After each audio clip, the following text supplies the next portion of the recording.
Hi, my name is BAO Ngan, and this is my assignment 2 presentation on the service quality related challenges faced by the Vietnamese tourism industry.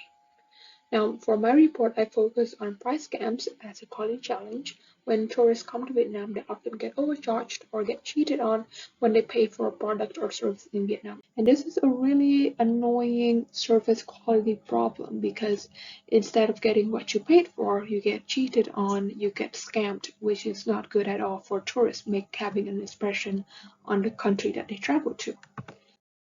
So on the agenda, I would like first to talk about the Vietnam tourism industry, a little bit of the background, and then I will talk about service quality and then price perception, and how do these two relate and how do they actually affect customer satisfaction. So does being scammed make you feel good, make you feel bad, and does it leave any mark on service quality at all?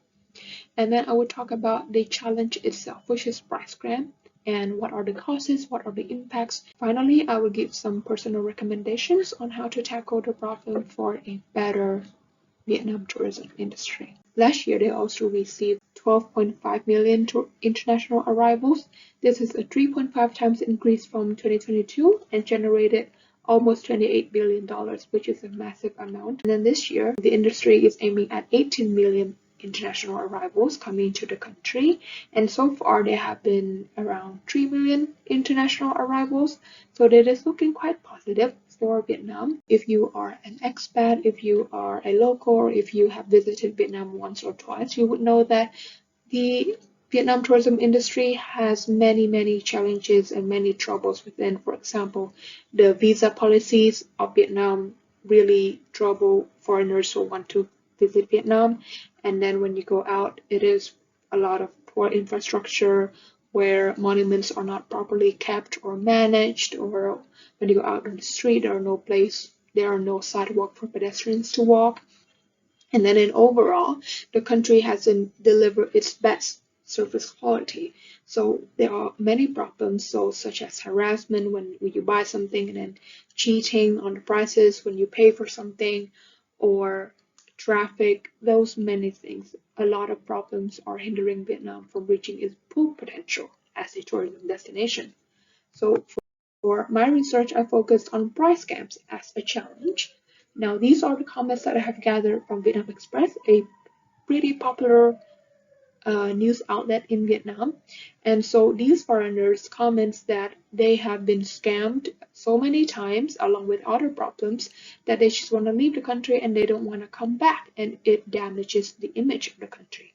So it eventually leaves a bad mark, bad impression on these foreigners, and they don't want to come back.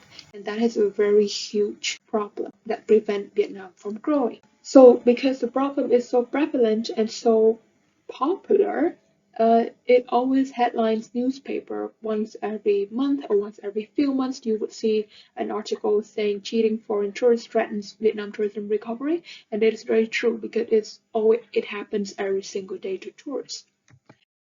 Now, I would like to talk about service quality, price scams, and customer satisfaction, and how do these really relate.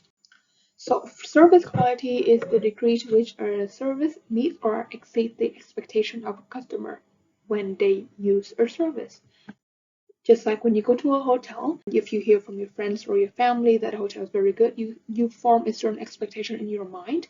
And when you actually go to a hotel and you receive the expected service quality, you would feel happy. And of course, that eventually is customer satisfaction.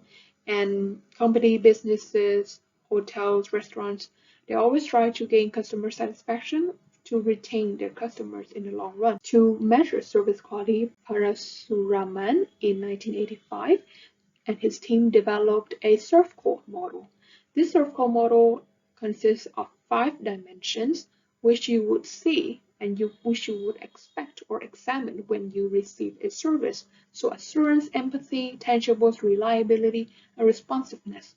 So for example, empathy is when employees understand your feeling as a tourist and they would try to help you out with whatever that is needed. So according Parasuraman, these 5 dimensions have a significantly positive relationship with customer satisfaction, and it is the model that assesses the customer satisfaction in the service-based industry.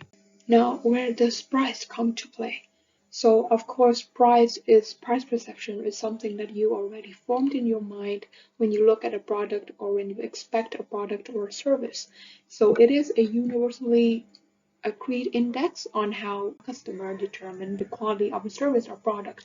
And then customers would of course feel more satisfied when the perceived price of a product or service is in line with the quality of that product or service. Then what about when you got scammed or got cheated on? In 2020, there was a study between Zhao and her team that she puts price perception as a moderator between service quality and customer satisfaction. Zhao and her team found out that as a moderator, price perception has an impact on empathy. Another study in 2007 also says that assurance and reliability do have an effect on price transparency and vice versa. So in the case of being cheated on or being overcharged as a tourist, shows that empathy is not there. Because when you are a tourist, you travel to a foreign place, you wouldn't actually know what is the normal price of a service or product at that place. So when a service provider scams a tourist, it shows that empathy is not displayed because of how little the tourists know. And then when being scammed, naturally, reliability and assurance are no longer there because the tourists have to pay a higher price, but the quality or the high quality of service is actually not delivered. They are just scammed for the service provider personal gains. Now, tourist price scams in Vietnam. So, of course, price scams happens in many countries in the world, even in Thailand, even in Europe, even in the States. However, Vietnam has a particularly high reputation for price scams. Now, what are the possible causes?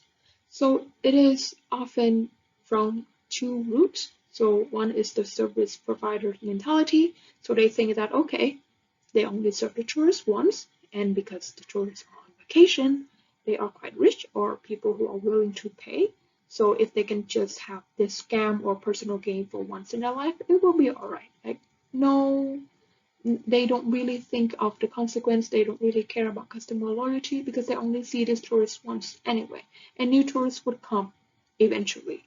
The second thing is the government regulations. So although the Vietnamese government do have regulation and policies on to prevent scams, tourist scams from happening, it is still quite loose and there's not much of a strict control. So if you go to popular tourist places like the Ben Thanh Market in Ho Chi Minh City, you would still see, even when you buy one product, you would see different prices. Now, what are the impacts of scamming tourists?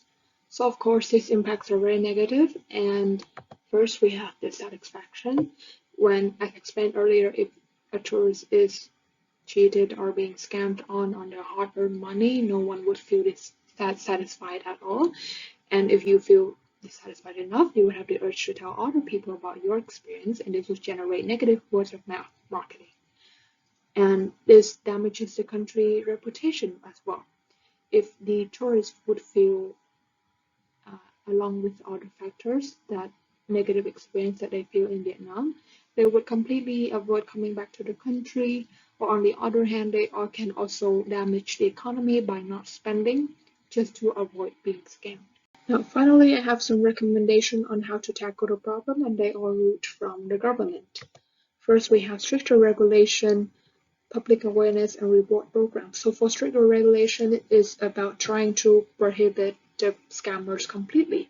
So there should be undercover investigations or heavier fines whenever an incident happens, or stricter policies, rules, laws that would scare the scammers and minimize the incidents. Next, we have public awareness.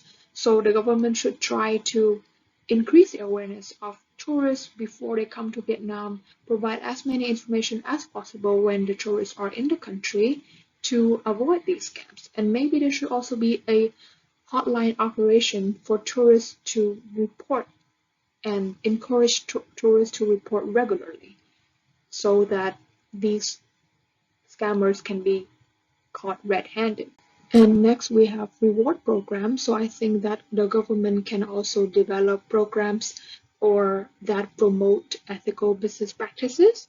So they can reward or educate the sellers, service providers to use ethical business practices to gain customer satisfaction and customer loyalty for the long-term growth of the business. Now that also wraps up my presentation. This is my reference list, and thank you for listening.